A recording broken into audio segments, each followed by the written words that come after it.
মা, রাঙ্গার মা, তোমার ডায়াবেটিস হওয়ার সম্ভাবনা আছে, ডাক্তার বলেছে। সেই জন্য এই অর্ধেক দিলাম, খাও। এই অর্ধেক আপনি খান। আলহামদুলিল্লাহ। নেক্সট, তোমার মায়ের দেওয়া কলা খাও।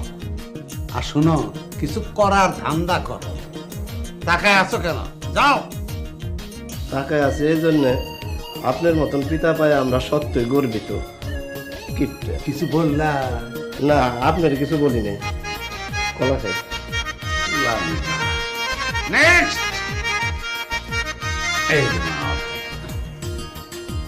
বাবা, হ্যাঁ, চেটে চেটে খাবো, দীর্ঘ সময় নিয়ে খাবো, চোয়ালেরও ব্যায়াম হবে। নেক্সট,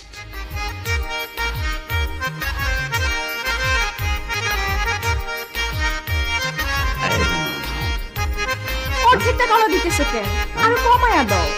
হলে তো আমরা একটা কলা 4-5 জনে মিনা খাই। তাই এত বেশি খাইলে আমার অভ্যাস পরিবর্তন হয়ে যাবে না? ভালো বলে। আমার লক্ষ্মী মা। নেক্সট,